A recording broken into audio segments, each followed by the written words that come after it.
From the outside looking in, it's all glitz and glamour.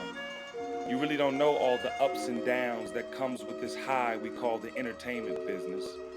And yeah, it's true. Pressure can turn coal into a diamond, but it can also shatter it in a million tiny pieces.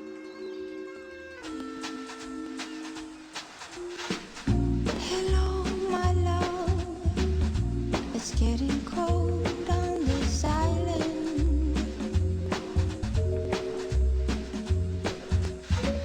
I'm sad alone. I'm so sad on my own.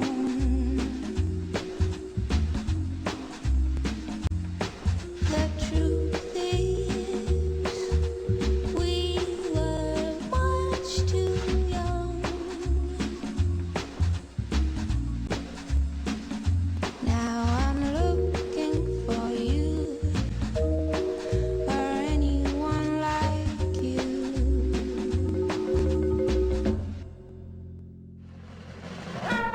We said goodbye with a smile on our faces.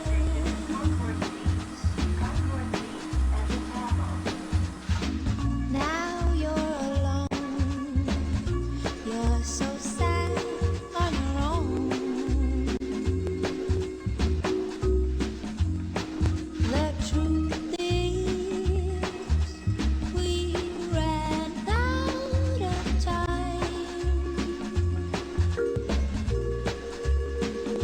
Now you're looking for me or anyone like me.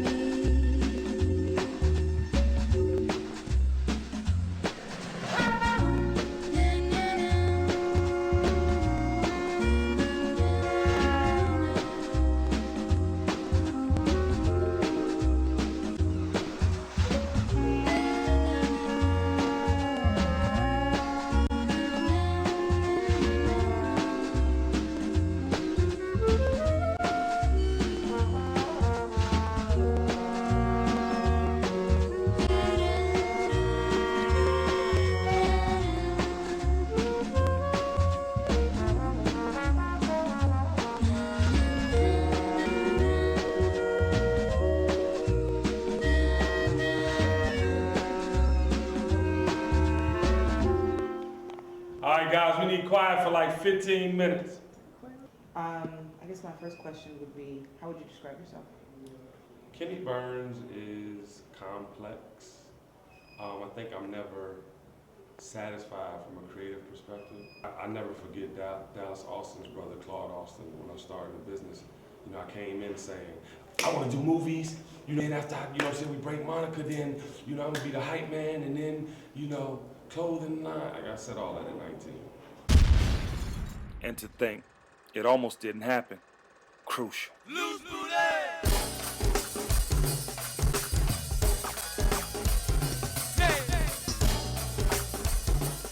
I mean, the parties were sick. I mean, we brought everybody who's anybody to Atlanta, from Puffy.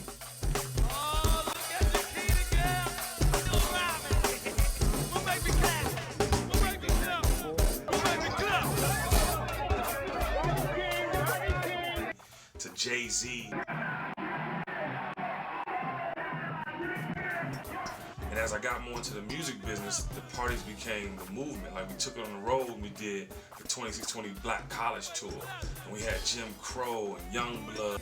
I mean, you name it, whoever was the South back then, we had them on the tour. 1999, Jim Crow featuring Polo the Don was at Jim Crow. We been on tour and it was a motherfucking problem. I'm gonna tell you, this ain't new. I've been killing them for a long time. So you do your history about this man right here and about this man right here. My first party in Atlanta at the warehouse. Yes. With you and Biz Markie. Yes, of course. Open it up, wide open. My big brother did it for me. I paid him $1,900. No, hold on, no, it wasn't. It was 19,000. We went, I mean, did it for labels, you know, we went to FAMU, to Hampton, and we partied. Now we got party.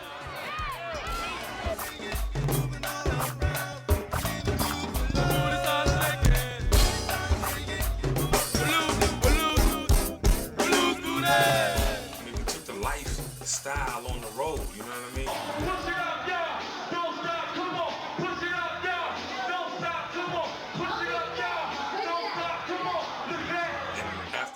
party shit was just unbelievable. With 2620, I had a situation where I had to go back to DC. And my friend DJ Clark Kemp was like, yo, we coming through DC on this Motown talent search they was doing with BET. And he was like, you know, if you want a job, man, you need to come meet Andre Harrell. And I was like, Andre Harrell? I'll be sure, Heavy D and the boy. I was like, word, let me get it together. So I put a party together. And at the time, Chris Webber and Juwan Howard and all them was playing for the Bullets. And I had a little party. They all came through. When Andre got there, it was popping. So I knew he liked light-skinned women and Dom Perignon, so I had both waiting for him in the back. And by the time, you know what I'm saying, I set the girl down and brought the champagne up, he was like, nigga, what do you do? Oh, shit, nigga. Oh, shit. Oh, what do you do, nigga? You fly. Oh. And I was like, I make it happen, you know? And he was like, I see. Oh, shit, nigga. You need to come to New York, nigga. Oh, shit, Motown. And I was like, all right, I'm going to come to Motown. I was there at 8:30 that morning. He didn't get there to 10. But he was like, yo, you here? Oh, shit, the nigga came to New York City. Oh, shit. And then he's like, you got a job. Give him $60,000 and put him in street team marketing promotion. I was like, what? 60,000? What? Is it that easy? Put me straight to work. Motown not only allowed me to be creative and, you know, shoot commercials and inspire artists and make records and, you know, do deals, but it really taught me a lot about lifestyle. So really the true, you know, meaning of what Motown started as and embodying who Kenny B.U.R.N.S is now.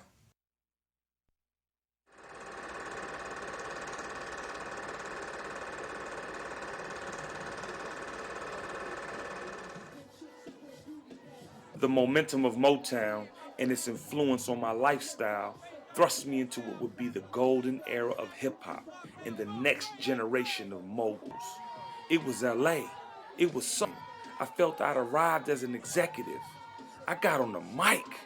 This was the best but saddest day of my life.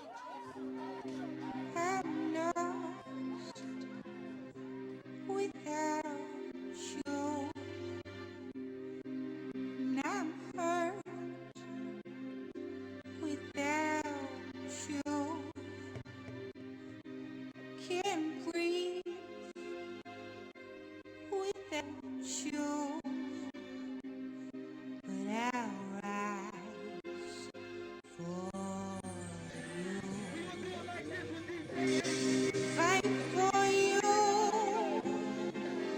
Strike for you. Win for you until the end. I fight for you. I'll survive for you. Win for you until the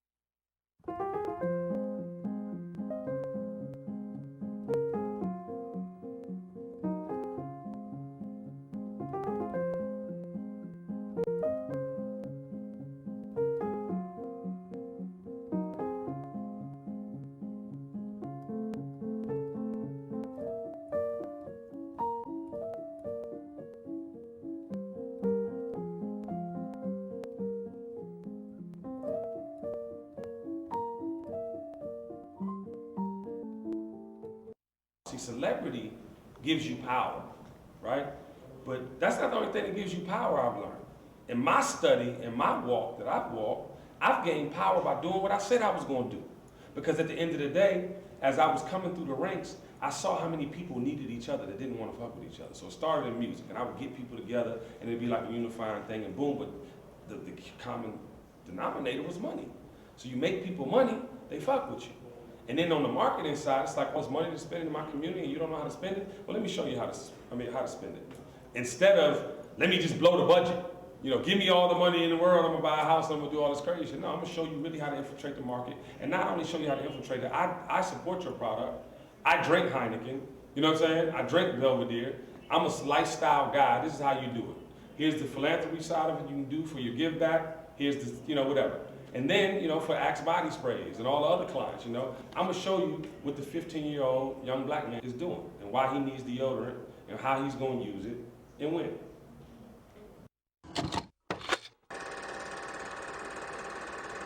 You can only create brands if you become the brand itself.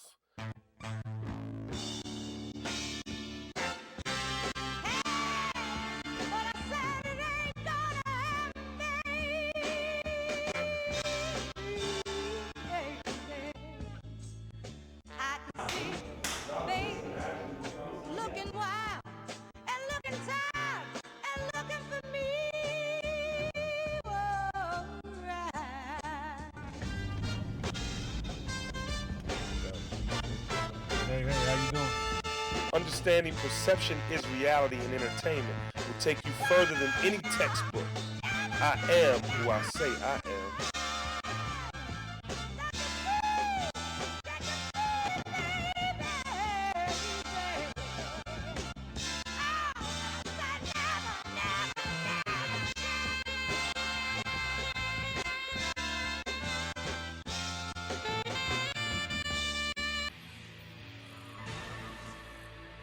Somber news in the world of hip-hop. Friends, family, and colleagues are still reeling at the loss over the weekend of Def Jam Executive Vice President Shakir Stewart. Stewart was pronounced dead at a Marietta, Georgia hospital on Saturday. Atlanta police have determined that he died from inflicted gunshot wound. I mean, like, you know, like, when you look at the business, you know what I'm saying, just like my man Shakir Stewart, you know what I'm saying, it's like, this business is not built to help you personally succeed, you know what I'm saying? It's not, it doesn't give you the guidelines on how to do it, you know what I mean? It kind of thrusts you in and they expect so much out of you, you know what I'm saying? Like, I never forget Shake was upset a year before he took his life, and he was saying how he felt like what he wasn't doing was a dog. You signed Jeezy and Rick Ross, like you are Def Jam hip hop right now, you good money. He's like, yeah, it was some office shit, man, woo, woo, woo. The 34-year-old Oakland native had replaced Jay-Z as the head of Def Jam, signing artists like Rick Ross and Young Jeezy. Okay. Well, don't let it get to you, my nigga, you know what I'm saying? And this is like how our relationship has been for the last 10 years, because we're all getting money, we're traveling, we're doing our own individual things. So it's like when we get together, it's love to talk about the important shit, dap up, and keep it moving. But I never saw that sign, you know what I'm saying? And out because, you know, when I got the news, I'm like, somebody murdered him, somebody murdered him, somebody murdered him. Like, it was something that happened. It wasn't, he didn't take his arms. No way, not my nigga. This same nigga, we was doing credit card schemes in college. The same nigga, we used to, you know, same girl, you know what I'm saying? I mean, just, it was so much we did together. I'm like, he was me. I couldn't even pick the gun up over to do that. If I thought about it, I don't give a fuck how bad you thought it could be. And then, you know, you got things going through your head like, maybe, you know, people came to his house and, you know what I'm saying, disrespected his family, had to do what he had to do. Maybe he did something and couldn't deal with it, or maybe he took some kind of drug that just made him freak the fuck out, but not just pick up a gun and blow his head off. And I think that the lesson, you know, out of the tragedy is like, you know, it's an unforgiving business. You know, for all the contributions he made to his jobs he made in the entertainment world, ain't nobody give him shit back. I mean, they paid him a handsome salary. You know, he got to travel the world and deal with hip-hop stars. Who the fuck are they ultimately? They wasn't saying, you all right? This motherfucker was in his office for like 2 days or some shit. His family released a statement on Sunday saying, quote, over the past several weeks, Shakir's behavior was inconsistent with the man we all know and love. As much as we all tried to help him, Shakir was in deep pain and largely suffering in silence. Please remember Shakir for who he was, a wonderful father, partner, son, and friend. Def Jam also released a statement recalling Stewart as, quote, an amazing man in every sense of the word. Our hearts and prayers go out to his family at this very difficult time. And motherfuckers thought that shit was alright. Nah, you supposed to call me or Chris or Leo or somebody. You know what I'm saying? That's not normal. And I think that the business gets so caught up in the fucking business and don't really take time to think about the people. You know what I mean? These are human beings. This is flesh and bone. This is a plane drop on you, something heavy drop, and you're gonna die. So if a bullet hits you in your heart, your brain, you're gonna die. Like, you know what I mean? Here today, gone tomorrow. And it's evident, you know what I'm saying, it happened to my man. Fucked up. these 4 girls perform for Sean Puffy Combs, he signed them on the spot. That's how good they were. Ashley, Holly, Diana, and Melissa are 4 California girls by the name of Dream.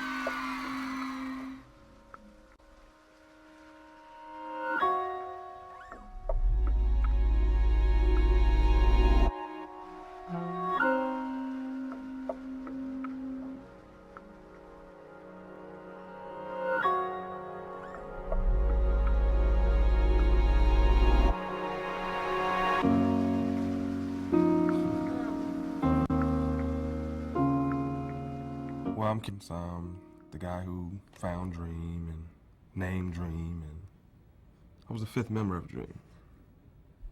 Their album, It Was All a Dream, debuted at number 6, the highest entry for a female pop group since the Spice Girls.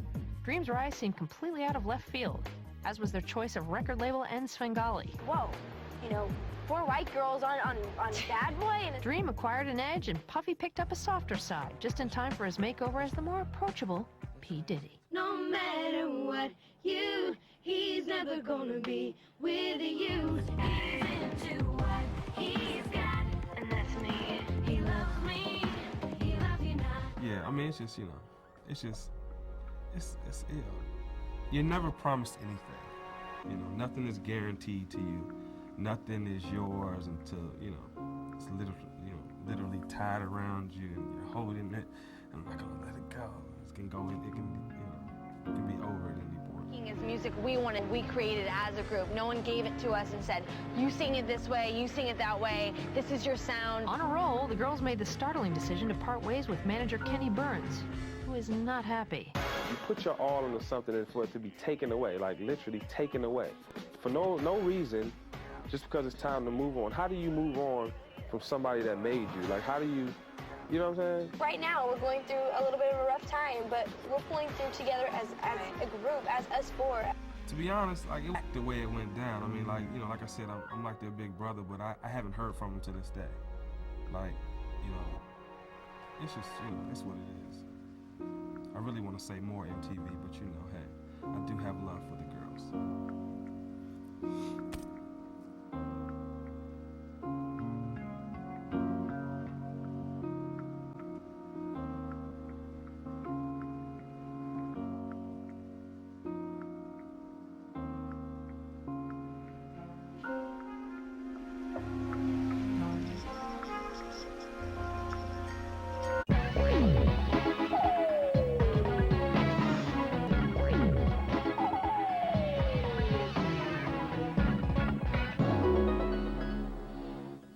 A lifestyle specialist. Do you call yourself that, or did someone kind of give you that label? I actually came up with the name. Kanye said it best. He said, Kenny B.U.R.N.S has always been Vice president of what exactly? I don't know. I need to come up with a title that means something. You know what I mean? Like vice president don't mean shit, really, if you're not putting out records in the music business. So I said, I'm a lifestyle guy. I've always been called a lifestyle guy. It was, if I held a position in marketing, or if I held a position in radio, promo, if I held a position in A&R, I still did everything. So I was like, I'm a lifestyle. Can you just lifestyle guy? I was like, lifestyle. All right. And I was like, you know what? I'm a lifestyle specialist one day. And it kind of stuck because a specialist does everything. I'm a lifestyle specialist. And then they have mandates now in corporate America for lifestyle specialists. I'm responsible for it. Creating your own lane is key. Yeah, you have to play your position at first and finish what you start, but as that creative door begins to get wider and possibilities avail itself, being known for something is worth its weight in gold.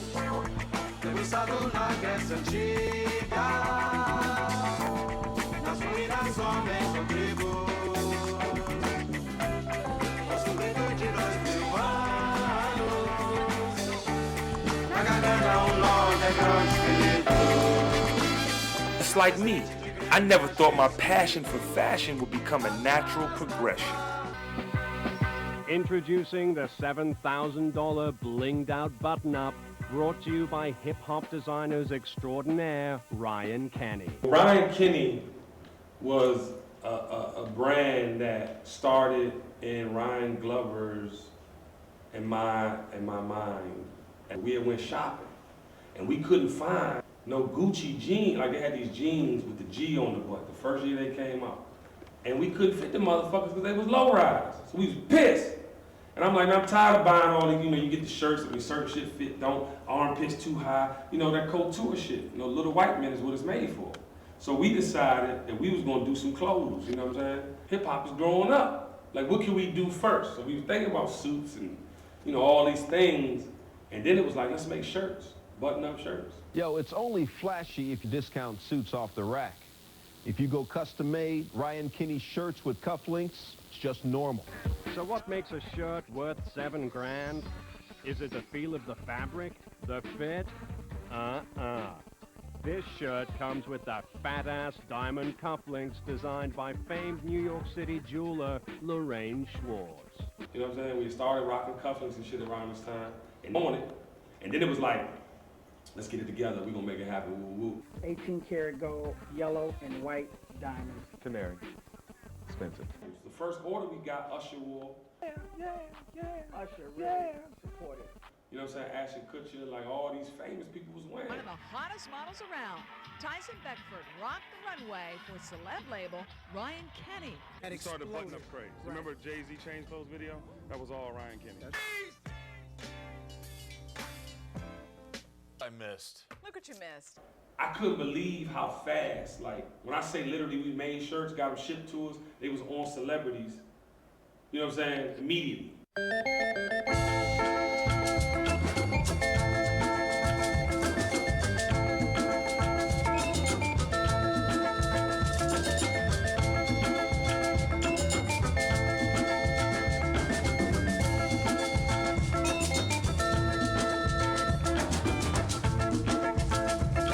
Then it's like, we don't cut and sew. You know what I'm saying? Like, we made a Muslim of a shirt, we could duplicate that as many times as we want. So it just kind of steamrolled, man. And we had 300 boutiques before we knew it. And then we had people offering us deals, and we ended up partnering with Damon Dash and Rockaway, with Alex and Rockaway, rushing that back to him. And it was, it was quite an experience because that business is just like the music business, you know what I'm saying? It's like this process. The one thing Damon did tell me I should listen to is we should have mass produced and lowered the price point early. But I'm a boutique mentality, I have a boutique mentality, and I felt like, a hybrid fit for black men, you know what I'm saying, would be better if I kept the Italian good, you know what I mean, kept the Italian quality and fabric, and kept it moving. They wanted to make it in Malaysia and all this other shit. And I should have listened for the make money side of it, but for the integrity of the brand, we kept it Italian made good. So long story short, that didn't work out. Alex came, cut everything. Ryan Kenny, C. Ronson, what's the shoes that dude had? The motherfucking the kids. Pro Kids. Yeah, he cut Pro Kids, Ryan Kenny, Charlotte, all that. And basically we had $350,000 worth of goods in customs. And then we already 750 large between the three of us, gone. So we was like, me personally, I couldn't afford it no more. Neither, could the team really. So we was like, man, we on our head. So same breath, Damon told me I owed him what they had put into the pot to date. And I'm like, dog, we gotta come up with that and 350. That's like $1.5 million. Like, what do you want me to do? I can't, you know what I mean? So I can't be in business. So I went to tell Ryan, and I would happen to be walking by the Russian Alex's office. And I was like, Alex, dog, like, y'all gonna really charge us $800,000, man? Like, he's like, what you talking about? I was like, Damon just called me and told me that we gotta pay y'all back the $800 y'all put up for Ryan Kenny. He's like, Damon put up $800,000. Damon ain't put up a penny. Y'all don't owe me shit. I'm a big boy. Just get your shit out of customs and you'll be all right. And to myself, man, I'm like, this was my man I gave the movie paid in full to, helped him set up his street teams for reasonable doubt. And this nigga, you know what I'm saying, gonna tell me I owe him $800. I mean, you know what I'm saying? That ain't 8,000, 80,000, 800 large. That's a lie. Niggas, they put me on, I'm the Atlanta nigga. Real niggas do real things, some niggas talk about it, others get it done.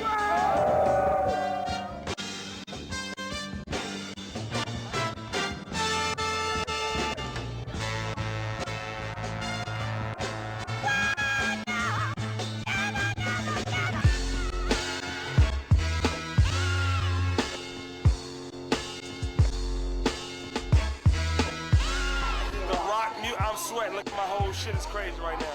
The rock music shit, crazy. I knew Kanye West since the Go-Getters. I met my wife in Chicago, and me and John Monopoly was tight just from being around the industry. He was in Atlanta a little bit, so he knew about the party culture and history. And, you know, I remember going to stay at Monop house and Ye be in the basement making beats. Actually, me, Don C, and my man Kofi had a group called the Major League, and Kanye was doing beats. And that was the funny shit, you know, because he had just released his Let My Niggas In, Let My Niggas In. He had a Go Get a song with G, the other dude. But yeah, but that's that's how we all originally met. Okay, come on up here. Who's this? I'm Kenny B.U.R.N.S, Vice President of Rockefeller Records. Wow! Now we all know Rockefeller Records. I mean, that's my favorite rapper, Jay-Z's label. My first day at Rockefeller was crazy because I came up to meet with Dame, and I'm expecting to meet with Jay too, you know what I'm saying? But I guess, you know, this was the start of the energy switch. And ironically, the office that I was taking was John Maneely's, who was the vice president before me, or general manager or whatever. And Jay had just hired him to come be his manager. So, you know, I go in my office and, you know, it was the only office that had some character. Big shout out to John Maneely, because you did paint it green. I won't take the credit for that. But I had a big plant, and I didn't have a big nasty desk. I had the sexy circular desk and my shit. And I'll never forget, I'm walking to Dame Dash's office, and I'm looking for Dame, and I had a button up on. This is when the Ryan Kenny samples had just came in. And Cameron's sitting in Dame's chair, so I'm walking in the joint. And I'm like, you know, y'all seen Dame? So Big Joe, Cam, all them in the office, and he like, nigga, fuck I look like? Dame's assistant? I said, nigga, you sitting in Dame's chair. I thought you might know who the fuck he was. And then he was like, dawg, like, I'm saying, who you talking to? I said, nigga, just tell Dame that I came by. I'm in my office down if you want, you know what I'm saying? I mean, if he wants to come holler at me. So I walk out the office, and all I hear is like, man, what the fuck is this nigga talking about? Nigga, the fuck, ah! And then Big Joe, and I'm like, no, nigga, not him, no, he good, you know what I'm saying? Blah, blah, blah. So I make it in my office without getting jumped by the diplomats, but that was pretty much my first day. One of the craziest music business experiences for me was A&R and Old Dirty Bastard's album. I never forget the first day he came to Rockefeller and I played him this Lumi D track with Nicole Ray on the hook. He loved it. I could see that he was touched. God bless his soul. Hold on, Jay, I don't know what the to say. You want me to say? I don't know what I'm telling you honestly. I don't know. I wanted you to decorate it. Yeah, turn it up louder. The headphones all the way up. You don't turn them louder than that? Turn it up, see? I need it loud. Yeah. Plug it up. Cocaine make the speakers blow. Party amps getting sniffed up down with a two. When in my camp, a wireless amp. High as a ramp, stick to wool like stamp. The what got me damn. Dog as a lamb. Moses, you don't want to tamp. I see all vans. I'm too truck true. My new life move. Coked out in Peru in hair like shampoo.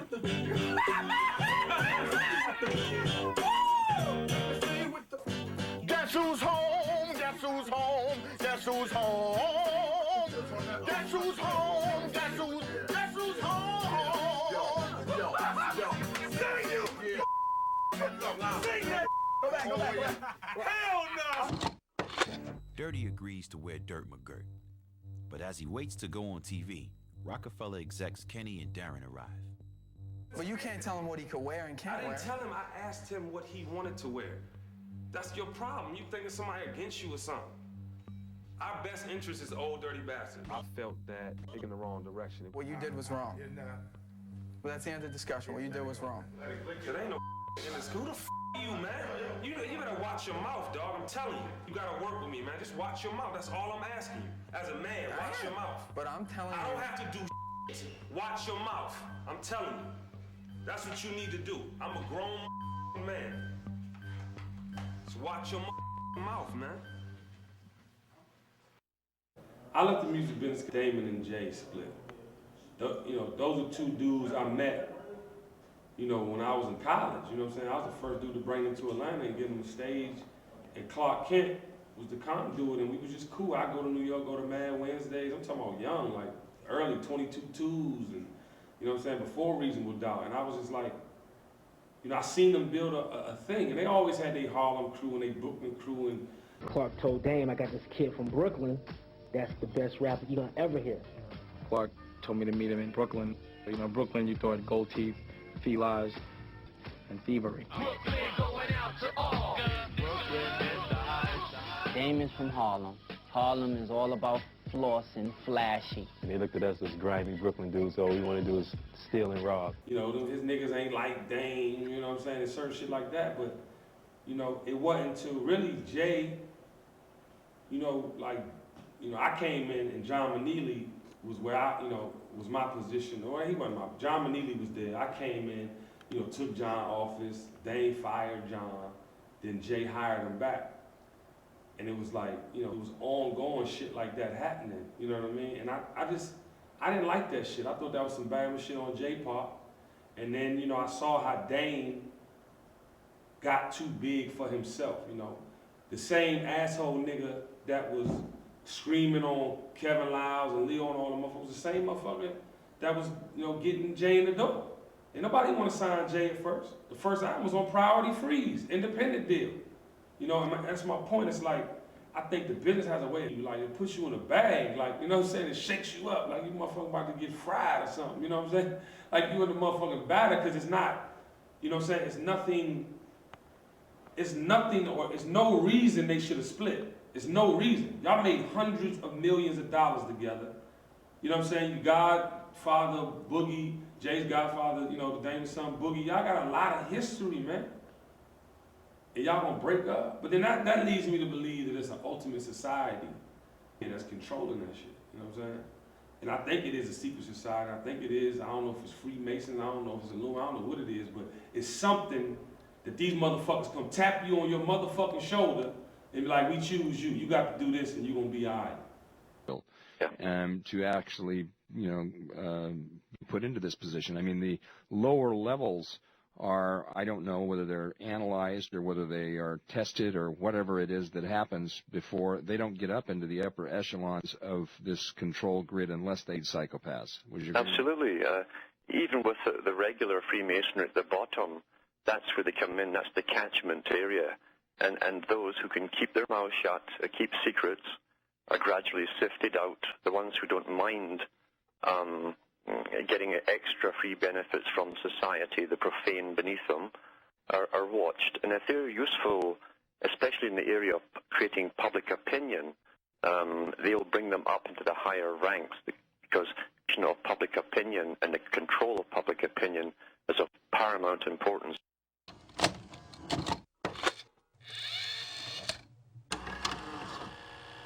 Wow, looking back on it all, I had a stone cold groove. I mean, way more good times than bad. I got to travel the world, be creative, and meet some very interesting people, to say the least. What you think about it? Whack. That was nice, but let's do it again.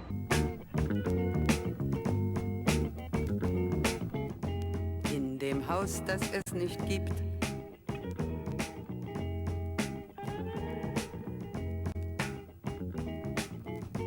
in der Stadt, die es nicht gibt. I look back and I don't regret a thing. And in life, you shouldn't either.